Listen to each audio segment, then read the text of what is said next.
Hello, welcome back to the James Ramblin' Reviews, and in today's review I am actually going to be reviewing for you the original Anaconda. But before I get into how I felt about this movie, why I give it a 10 and stuff like that, I will just tell you that I have been doing a couple of sports kind of commentary videos on my channel. So talked about Barcelona and Real Madrid on my YouTube Shorts side of things, so I'll link that down below. I did talk about the FA Cup a little bit as well, just trying to mix things up as there's not a terrible amount of films out at the moment, and also just because I have talked about sports like Scotland qualifying for the World Cup, so I thought, I might as well throw that into my channel for a little bit of a different part of stuff for you to watch, and then there's a bit more variety going on. There's something I'm interested in, I watch something, I talk about it, and I kind of continue with all that, so there is that. I have also done the review of Anaconda from 2025, which is meant to be like a reboot version of this movie that we're talking about today. So, Anaconda 1997, I will give you a bit of context here.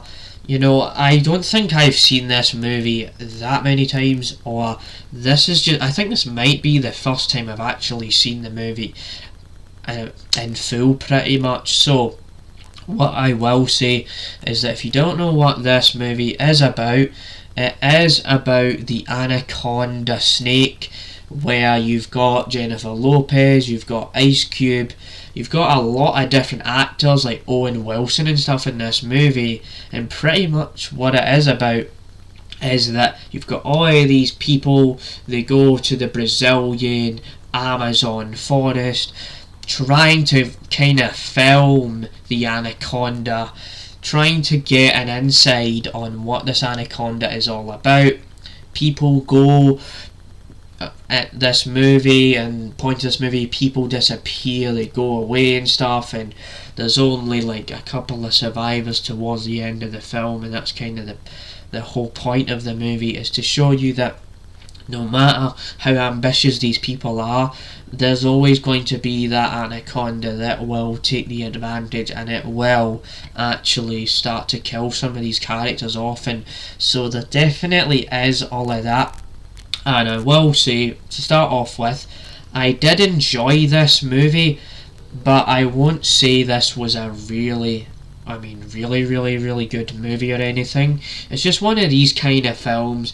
You turn the movie on, you just enjoy the film. You're not meant to really think about the movie too much either, so it's just a simple storyline. It's meant to be just entertaining and silly, and what's interesting about this movie is it has that music, like the doo doo doo doo. It's like someone playing the flute, like doo doo doo doo doo doo doo doo doo doo doo doo doo. Like got the whole flute towards the start of the film. I found that pretty funny, especially because it follows that up with Danny Trejo just passing away and stuff, and that was kind of crazy and kind of funny in one kind of scene where there's like a wooden floor, and then he falls about, and then he just goes boom, and then the camera cuts, it goes boom, and then he's just kind of gone. You don't see him anymore in the movie.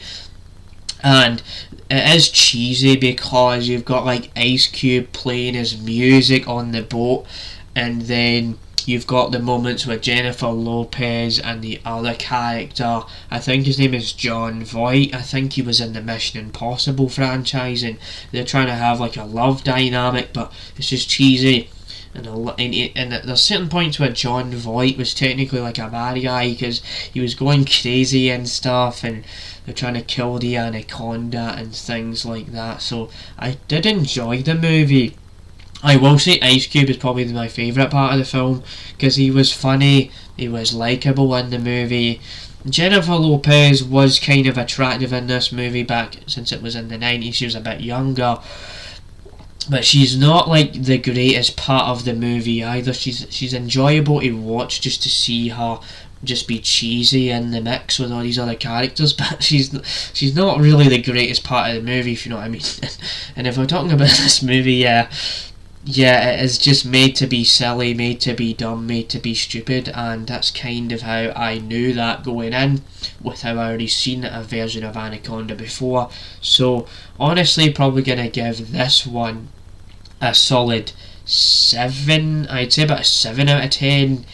It's enjoyable, gets the job done, but nothing to watch again, nothing to go back and watch again. I mean, after seeing that scene with Danny Trejo, I just can't unsee it now. Like, oh my goodness, that guy is crazy, isn't he? He's been in silly movies like that before, but oh my, what an opening to a film. So stay tuned for more reviews like this one. I hope you enjoyed this review. Stay tuned for more on the James Ramble reviews. And bye.